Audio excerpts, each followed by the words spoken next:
Gardez. Hop. Toujours au front, le directeur général des écoles de formation de la police, le général Célestin Kanyama, a effectué dernièrement une descente au centre de Kassangoulou. À sa suite, le général Célestin Kanyama était accompagné d'une délégation composée de ses deux adjoints commissaires divisionnaires adjoints, François et Alain Nilunga, et quelques directeurs de la direction générale des écoles de formation. À son arrivée sur place, il a été accueilli par le commandant du centre, le colonel Idouma. Quelques heures plus tard, l'homme de 3C, le général Célestin Kanyama, a tenu une parade à ses centres, composant la troisième promotion dénommée Batelamboka. C'est là dans le cadre du lancement de cette troisième promotion susmentionnée, il y a eu une session de base accélérée. Tout le monde était à son poste. Le général Célestin Kanyama les a rappelés qu'il a été mandaté par le commissaire général de la police congolaise, le général Amouli, pour le rappeler ce qu'a été l'adresse du commandant suprême lorsqu'il les avait reçus. Au cours de son allocution, le général Célestin Kanyama les a rappelé les 6 points de l'adresse du commandant suprême. Premièrement, il avait félicité les éléments de la police pour leur travail. Deuxièmement, il les avait rappelé les missions de la police. Il les a à cet effet énuméré quelques points essentiels pour que cette mission soit réalisable. Troisièmement, il a eu à rappeler l'insistance du commandant suprême à ce que le responsable de la police combatte le tribalisme, la discipline et l'encadrement n'étaient pas en reste. Aujourd'hui, c'est une grande journée qui marque pour cette école le lancement de la troisième promotion Batelamboka dans cette grande école de la police. Le chef, le commissaire général de la police nationale congolaise m'a mandaté de beaucoup insister sur le message du commandant suprême. En date du 23 du mois passé, nous étions reçus par le commandant suprême pour nous transmettre un message.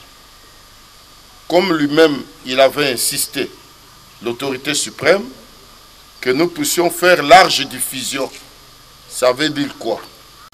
Message Mokonzi Mboka, commandant suprême à Pessibiso,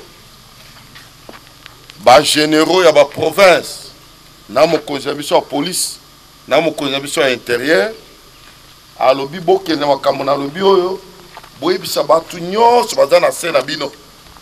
Bo organiser ba parade, bo organiser ba conseil moral, ba réunion. Le premier point, quand nous avons écouté le commandant suprême, il a félicité toute la police. Vous aussi, vous êtes des policiers. Vous avez droit également à la félicitation et à l'autorité suprême. Yami Balé, commandant suprême, a insisté. Il nous a rappelé, comme l'a dit lui-même, les missions de la police. Mission ya police. Quand nous venons à l'école comme ça pour Kotanga, Kobakisa Mayele, eza ponani. Ezali potoba te la batuna biloko na bango. Voilà. Ça c'est une mission extraordinaire que nous avons. Oyo mboka oyo ya biso epesi biso ba policier ya kobatela batu na biloko na bango. Ya misato, commandant suprême nous a rappelé quelques préalables où il faut permettre que mission ane simba préalable ane zanine pour mission na biso. C'est vrai qu'il a félicité biso, a rappelé biso ba mission à police. Na troisième point ya biso abi et sengeli ba préalable wana ezala pe respecter pour musala nezala malamu. Ya liboso aboyi ba tribalisme préalable yango wana. Aboyi ba tribalisme. Tribalisme. Yo pona kosala musala, il faut que nous lokande konayo azande konanga ya mwana kisen azalinde konanga ya nini ya soki wapi. Non. Bakonzi bapekisi makambo ya ba tribalisme. bapekisi batribalisme bakonzi barappele biso na kanisi na koinsister na bakomanda kobatela bamoyen baza komettre na disposition na biso kogere yango malamu préalable mosusu encadrement ya baélément na bakomanda yo oza chef place batie yo batela bato encadre bango malamu kobima bota bate o bakomi komela bangi bakomi komela lotoko babimaki bakenda komela bangi kuna o bazo menace ba instructeur encadrement ya baélément. Mais moi j'ai toujours insisté, la justice militaire basala yango pour asseoir les commandements. Ce qui mutaza ko sala malamu te, il faut mettre mutuana na disposition à justice. Yango basala ki justice militaire. Balobi bato esengeli baza bato discipline. Mais oya kokende pembeni aza kotosa te, mutuana il faut ko joyer, ko mettre na disposition à justice. Justice oya biso justice militaire na biso ezaka mwa makasi pour epesa biso discipline. Et esengeli commandant malamu. Ce que ozala bato baza kotambola malamu te, ko mettre bango na disposition à justice. Bakangi bango. Quatrième point, obligation de l'État.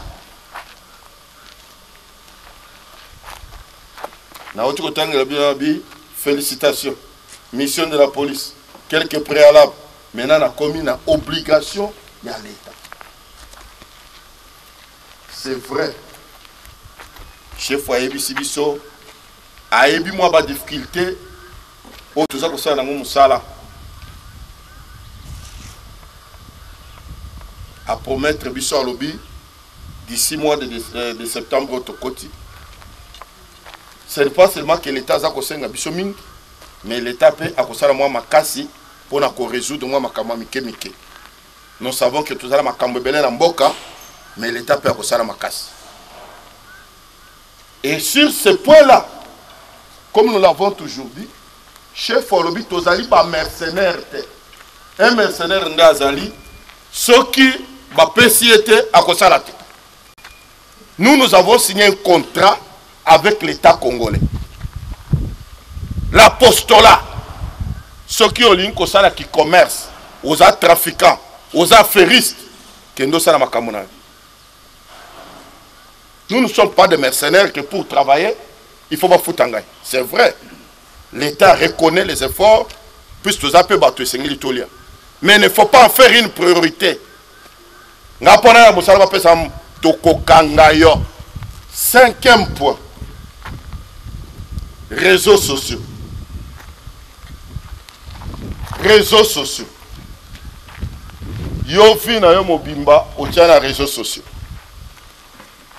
Ozoke na komela masanga na nganda bakangi ba photo batia na réseaux sociaux. Ozali koluka populisme ou quoi, on ne sait pas. Soda akoy komela ou bien ko sepela na kankobina.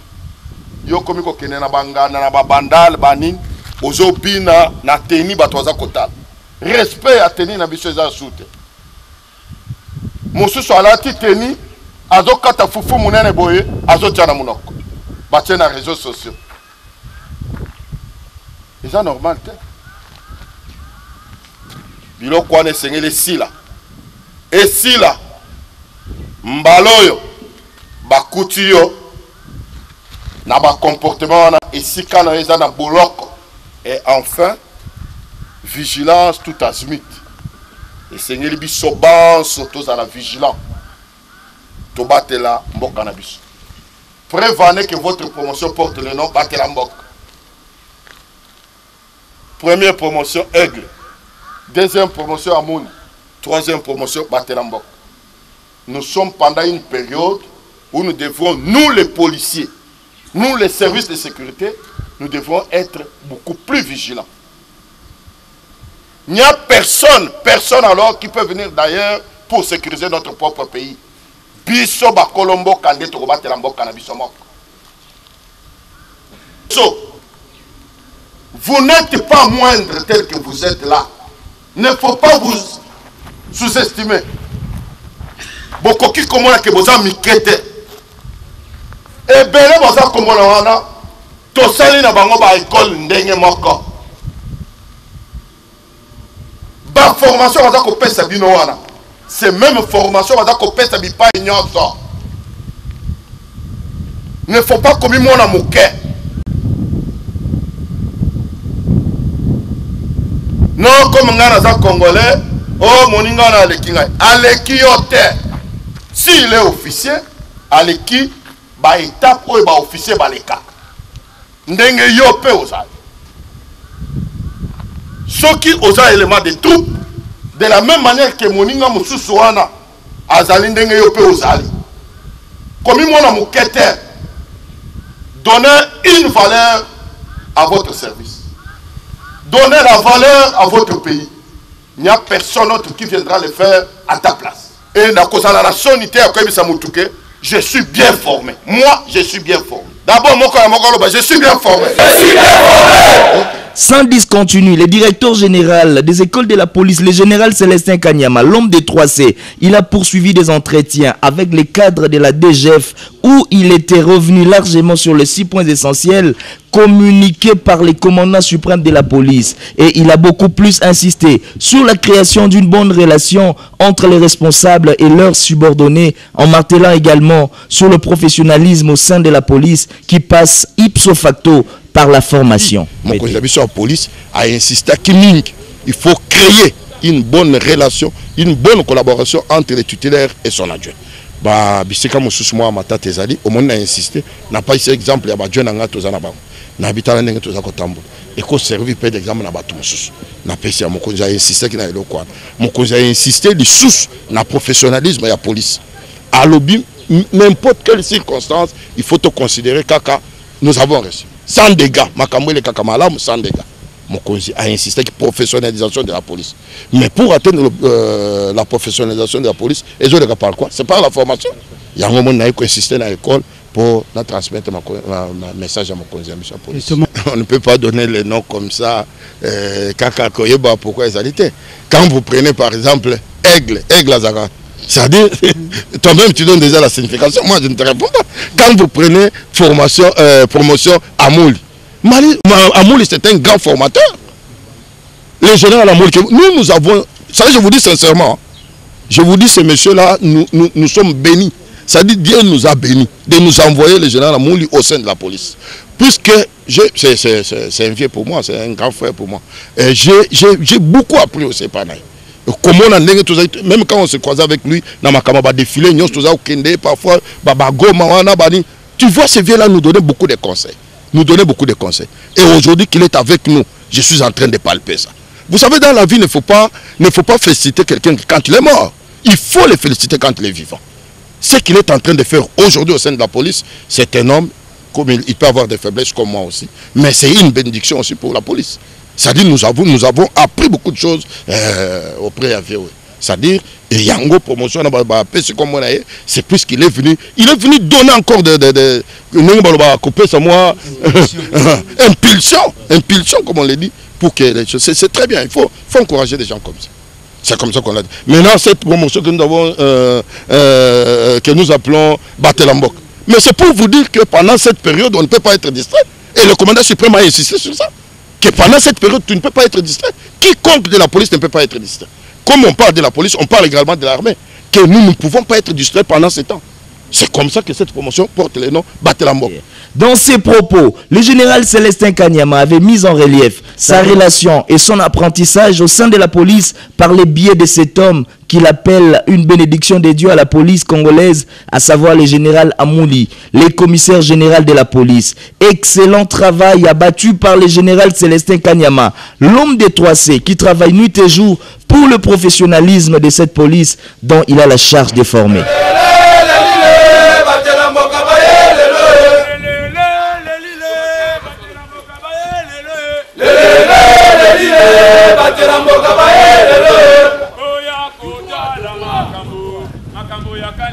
Oya kota la makambo ya Kanyama.